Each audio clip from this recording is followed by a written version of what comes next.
আরে আমরা যেন মহারাজের কাছে ফেল না, কিছু একটা করতেই হবে। আমার মাথাটা গরম হয়ে যাচ্ছে। গোপালের মতন রাজসভার ময়লাকে যতক্ষণ না ফেলা যাচ্ছে ততক্ষণ আমার মাথা জ্বলন্ত কয়লা হয়েই জ্বলবে।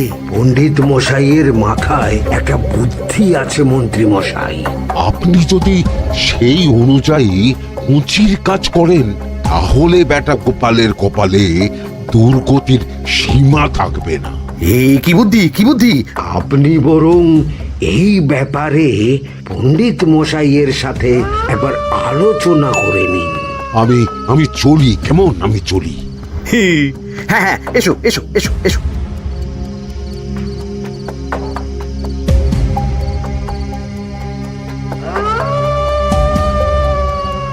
আরে ওই তো আমার বাঁ হাত ঘটা আসছে, বেটাকে দিয়ে একটা কাজ করাতে হবে। এ কি মন্ত্রী মশাই, আপনি এখানে দাঁড়িয়ে কি করছেন?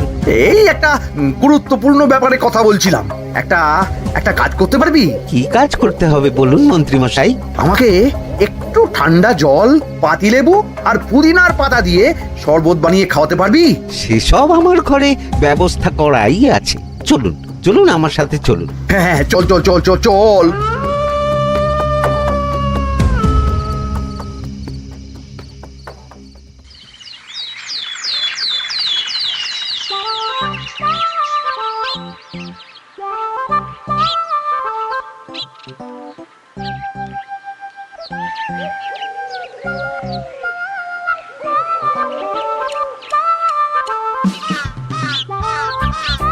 কি ব্যাপার পণ্ডিত, এত গুম মেরে আছো কেন? সকাল সকাল গিন্নি খুব বকেছেন মনে হচ্ছে। গিন্নির বাক্য সুধায় কান ভরে গেছে, আর কিছুই কানে ঢুকছে না। আরে দাঁড়াও দাঁড়াও পণ্ডিত, দাঁড়াও জ্যোতিষী। পণ্ডিত তো আমার কথা শুনতেই পেল না মনে হচ্ছে। তুমি তো দূর থেকে বলেছো, আমি তো বলেছি পাশ থেকে, তাতেও শুনতে পাইনি। কানের পোকা হলো নাকি? কি গো পণ্ডিত, ব্যাপার কি? কেমন বুঝছো? এ তো ভয়ানক কর্ণকোষ্ঠবদ্ধতার লক্ষণ। তুমি কচু বুঝেছো? আমার হয়েছে কর্ণগোপাল, তোমাদেরও হতো, কিন্তু তোমাদের দোকান কাটা বলে হয়নি। তুমি আমাদের অপমান করছো। তোমাদের অপমান বোধ থাকলে কোনো শব্দই কানে ঢুকতো না, শুধু একটাই শব্দ কানে বাজতো, গোপাল গোপাল গোপাল। এবারে রাজসভায় কিভাবে হেনস্থা হতে হলো মনে নেই?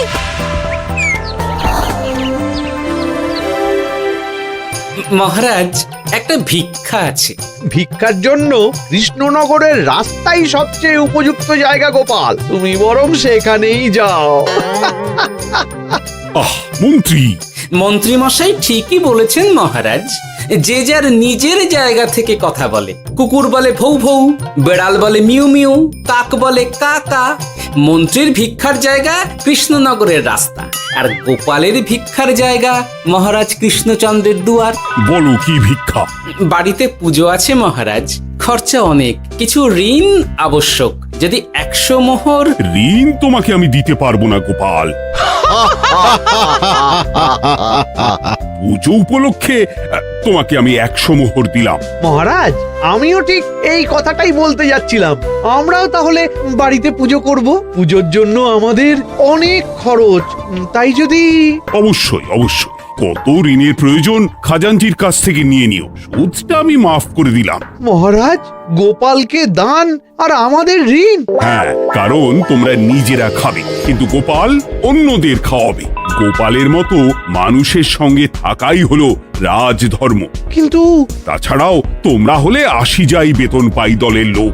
গত 1 বছরে তোমার কোন মন্ত্রণা দেশের কাজে এসেছে? পণ্ডিত কোনো নতুন তত্ত্ব শুনিয়েছে?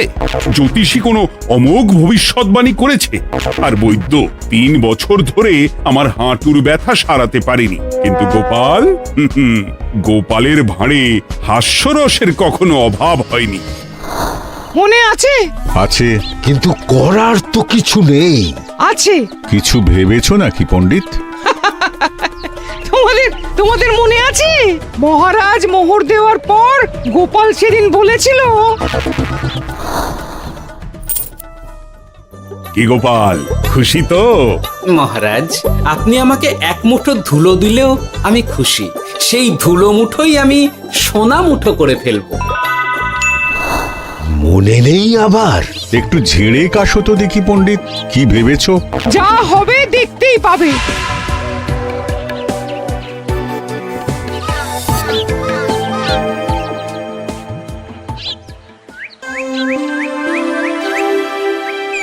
মহারাজের জয় হোক, মহারাজের জয় হোক।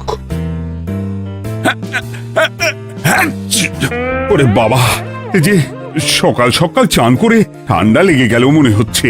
মহারাজ, ওই কবি গান উপলক্ষে গত মাসটা আমি কৃষ্ণনগরের কোণে কোণে ঘুরে বেরিয়েছি। প্রজাদের মধ্যে একটা অসন্তোষ আমি লক্ষ্য করেছি মহারাজ। অসন্তোষ? আমি তো জানতাম আমার শাসনে প্রজারা সুখে আছে।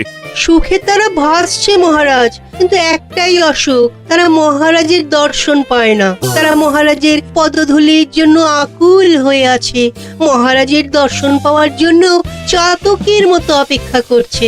চিত্রকরকে দিয়ে চিত্র অঙ্কন করিয়ে বিলি করে দিলেই হলো।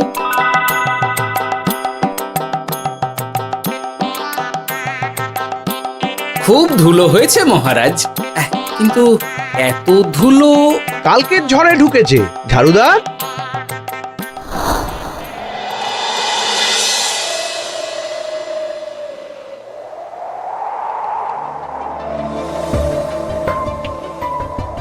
এই সুযোগ, রাজসভা ফাঁকা, এমন ঝড় যে পেয়াদারাও বাইরে নেই। কাজটা সেরে ফেল, বুঝলি?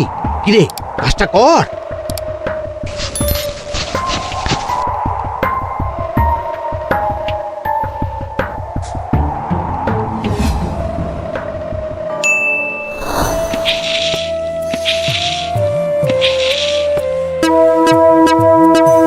এত ধুলো! উফ, মহারাজ, কাল ঝড়টা বড় সাংঘাতিক হয়েছিল। তা বটে। আচ্ছা গোপাল, তুমি বলেছিলে মহারাজ তোমাকে এক মুঠো ধুলো দিলেও সেটা সোনা হয়ে যাবে। এখনো সেই কথাই বলছি। মন থেকে বলেছিলে না মহারাজকে তেল দেবার জন্য? তেল দেওয়ার দায়িত্বটা তো আপনি নিজের কাঁধেই নিয়ে ফেলেছেন। আমি যা বলি সত্যি বলি। আজ যদি এই 4 ঝুড়ি ধুলো মহারাজ তোমাকে উপহার দেন, তখনও একই কথা বলবে? নিশ্চয়ই। মহারাজ, গোপালকে এই 4 ঝুড়ি ধুলো দেওয়ার হুকুম হোক। কি গোপাল, আমি তোমাকে যদি এই ধুলোর ঝুড়িগুলো দিই, তা থেকে সোনা আসবে নাকি? আসবে মহারাজ, মোহরের বস্তা আসবে। যদি না আসে, আপনি বলুন। তোমাকে কৃষ্ণনগর ছেড়ে চলে যেতে হবে। রাজি?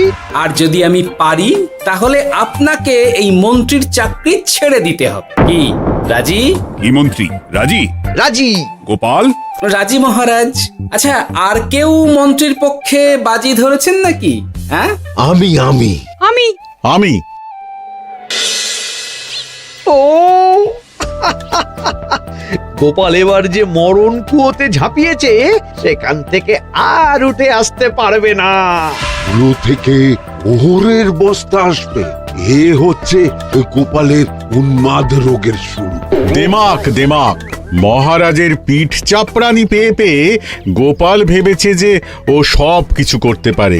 এবার শুধু সেই দিনটার অপেক্ষা, যেদিন গোপালকে উল্টো গাধায় চড়িয়ে কৃষ্ণনগর থেকে বার করে দেব। এতটা নিশ্চিন্ত হবেন না মন্ত্রীমশাই। গোপাল কিন্তু হালকা কথা ছুঁড়ে দেওয়ার লোক নয়। কি বলতে চাইছো পণ্ডিত? ওই 4 ঝুড়ি ধুলো থেকে মোহরের বস্তা আসবে? না, তা বলছি না। অন্য জায়গা থেকেও তো মোহরের বস্তা আসতে পারে। তার সঙ্গে ধুলো মিলিয়ে দিলেই কেল্লাফতে। গোপালের নিশ্চয়ই কোনো পরিকল্পনা আছে।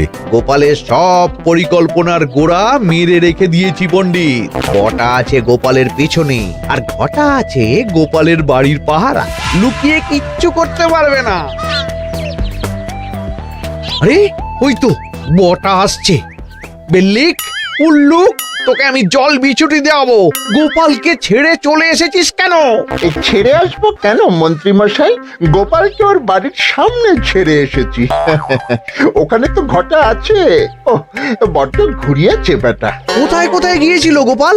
4 ঝুড়ি ধুলো নিয়ে বেটা বাড়ির উল্টো দিকে হাঁটা দিল। চললাম পিছু পিছু। যাচ্ছিল কোন দিকে? নদীর দিকে, কিন্তু গোপাল দাঁড়ালো যদুর বাড়ির সামনে। এই যদু হলো সেই লোক যে লোকজনের বাড়িঘর কেনা বেচা করে আর লোক ঠকায়। আগে রাজধানীতে থাকতো। বেটা রাজধানী থেকে এই কৃষ্ণনগরে পালিয়ে এসেছে, এখানেও লোক ঠকাচ্ছে, কিন্তু বেটা এত চালাক যে কিছুতেই ধরা যাচ্ছে না। এইরকম লোককে ধরাচ্ছে হাতে রাখা ভালো নয় কি মন্ত্রী মশাই? সে তো জানি, কিন্তু ওর ওপর মহারাজের কড়া নজর আছে। এখন ওর সঙ্গে সম্পর্ক রাখা খুব ঝুঁকি। যাই হোক, তারপর হ্যাঁ, তারপর যদু, যদু রে, গোপাল খুড়ো, আরে তুমি এখানে কি করছো? দেখতেই তো পাচ্ছিস ধুলো, তবে যে সে ধুলো নয়, মহারাজ কৃষ্ণচন্দ্রের পদধূলি। শুনিসনি বোধহয় এখন কৃষ্ণনগরে সবচেয়ে বেশি চাহিদা মহারাজের পদরেণু। আচ্ছা, মহারাজের পদরেণু নিয়ে যাচ্ছ কোথায়? এই ছোট ছোট পুলিন্দায় ভরে কৃষ্ণনগরের প্রত্যন্ত জায়গায় যেখানে প্রজারা মহারাজের সাক্ষাৎ পায় না সেখানে বিক্রি করব। তোমার কি মাথা খারাপ? পায়ের ধুলো বিক্রি হবে?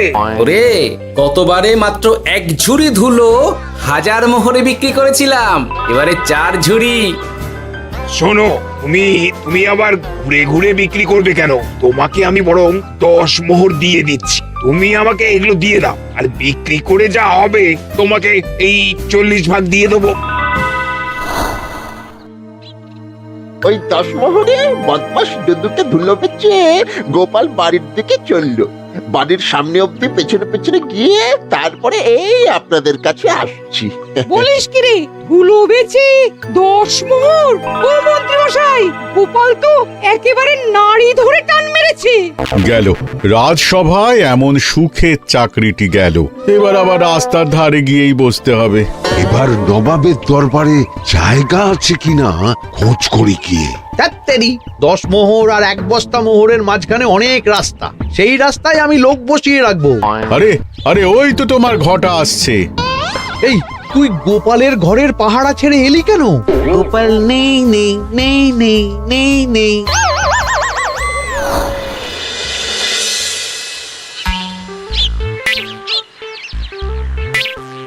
আরে, ভয় পেলি নাকি? না না না না না, ভয় পাবো কেন? শোন, তোকে পেয়ে আমার খুব ভালো হলো বুঝলি। তোকে আমার একটা কাজ করতে হবে। বলো বলো। আসলে বুঝলি, আমার না গিন্নিকে নিয়ে তার বাপের বাড়ি যাওয়ার কথা ছিল, কিন্তু হঠাৎ বিশেষ কাজে আমাকে খামবাজে চলে যেতে হচ্ছে। এখন আমি গিয়ে গিন্নিকে বললে বুঝতেই পারছিস কুরুক্ষেত্র হয়ে যাবে একেবারে। তাই আমি কাউকে খুঁজছিলাম যে আমার বাইরে যাওয়ার খবরটা আমার গিন্নিকে গিয়ে দেবে। তুই পারবি বাবা ঘটা? ওরে বাবা, আরে আরে আরে, ভয় পাস না, তোকে গিয়ে মুখে কিছু বলতে হবে না। এই নে, এই চিঠিটা আমার বউকে দিবি।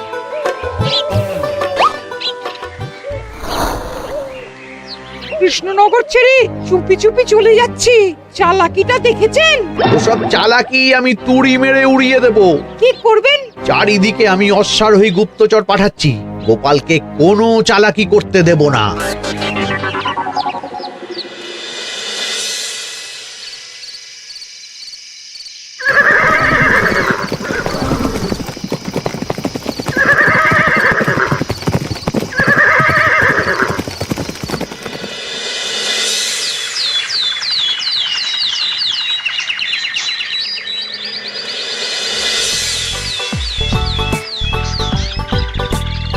অং বং পিং পং। হ্যাঁ, ওরে বাপ রে, এ আবার কি বলে? মানে বুঝিতে পারিলে না? অং বং পিং পং অর্থাৎ আইসো আমার নিকট বিদেশি জাদু শরবত আছে, ইহাতে তৃষ্ণা নিবারিত হয়, শক্তি বৃদ্ধি হয়, ঘুম ভালো হয়, সম্পর্কের উন্নতি হয়, জামা কাপড় ফর্সা হয়, তু শব্দ না করে সকাল সকাল কষ্ট পরিষ্কার হয়, মূল্য মাত্র 1 মোহর। বলো, ওইটুকু অং বঙ্গের মধ্যে এত কিছু? ঠিক আছে, তা দাও দেখি, আপাতত টেস্টটা তো মিটু, বাকিগুলো পরে বোঝা যাবে।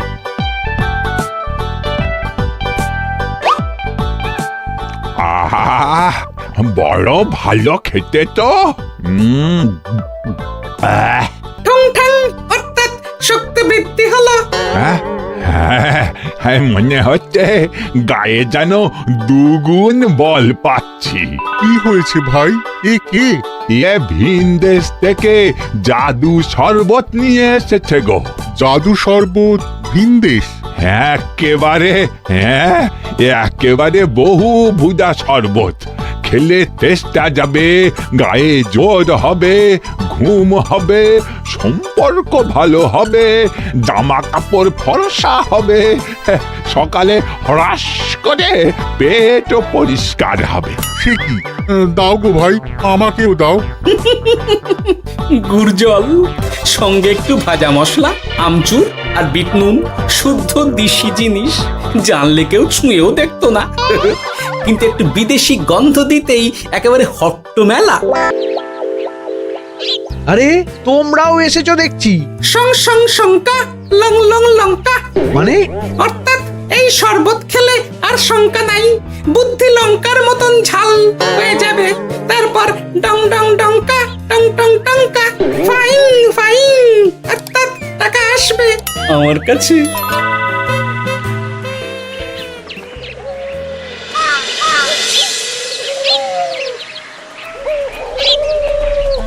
ঝপ ঝপ ঝপাং, ভট ভট ফটাং, অর্থাৎ উহাকে দৌড়িয়েছো কেন? বেটা জোচ্চোর অনেককে ঠকিয়েছে। অনেক দিন থেকে তককে তককে ছিলাম। এবার এই ধুলো নিয়ে মহারাজের পায়ের ধুলো বলে বিক্রি করছিল। একটা বেনামি চিঠিতে খবর পেয়ে বেটাকে ধরেছি। ব্যাং ব্যাং বিগ ব্যাং, অর্থাৎ বাহ বাহ বাহ বাহ। বেনামি চিঠিটা আমি দিয়েছিলাম বাবু। বাবা যদু, তুমি সেই রাজধানী থেকে কৃষ্ণনগর অবধি মানুষকে অনেক খোল খাইয়েছো। তুমি এতদিন ঘুঘু দেখে এসেছিলে বাবা। এবার গোপাল নামক ফাঁদটা দেখলে। কতবার বলবো, এইসব ধুলো আমি গোপালের কাছ থেকে কিনেছি। যা বলার ওই বিচারের সময় মহারাজকে বলবি। চল চল চল চল চল।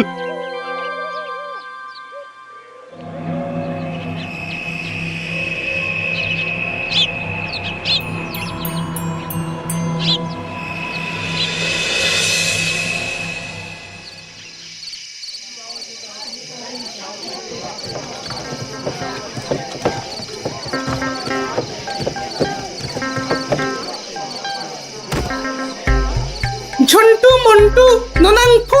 নাও ঠেলা। সাহেব বলে কি ফু দিয়ে দিতে হবে? কি বলছো সাহেব? বুঝতে পারছি না, কোথায় ফু দেব? ঝন্টু মন্টু ননাঙ্কু, অর্থাৎ লবণ আছে? আছে আছে সাহেব আছে। কত লাগবে? ভান্ড ভরি আন্ডাকারি, অর্থাৎ যা আছে সব।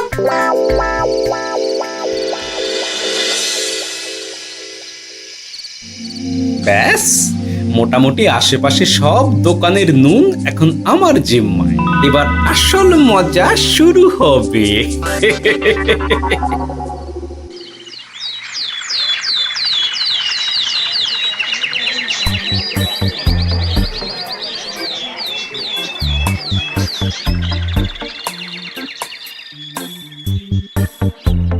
নুন আছে? না হুজুর, গোটা কৃষ্ণনগরেই নুন নেই। ওই দেখো, পুরো রাজসভাই বাজারে জড়ো হয়েছে। শান্তামনা, শান্টু মন্টু। এ আবার কি বলছে রে বাবা? শান্তামনা, শান্টু মন্টু, অর্থাৎ জনগণ শ্রবণ করুন। নান্টু কান্টু, নুন কি নেবেন? আন্টু আন্টু, আসুন আসুন। আমার আমার এক সের নুন লাগবে।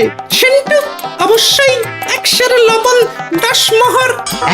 10 মোহর? 10 মোহর লইবেন না লইবেন না? না, নেব না। উত্তম উত্তম, গান্ডা পিণ্ডে ঢিসুম ঢিসুম, অর্থাৎ তাহা হইলে নুনের বদলে গৃহিণীর প্রহার ভক্ষণ করুন। আমাকে 1 সের নুন দিন। আমাকেও আমাকেও। নুন ছাড়া বাড়ি ফিরলে গিন্নি ঘর ছাড়া করবে আমাকে। শুনলাম কৃষ্ণনগর থেকে নুন উধাও। আছে মহারাজ, আছে। কৃষ্ণনগরের সব লবণ আমার নিকটে আছে। 110 মোহর। এত দাম? দাম তো হবেই মহারাজ, লবণ ছাড়া রান্না কেমন হবে ভাবিয়া দেখুন। ঠিকই বলেছ, রাজপাকশালেও তো রান্না বসেনি। 100 সেরের মতন রাজপ্রাসাদে পাঠিয়ে দাও। 1000 মোহর দিয়ে দাও।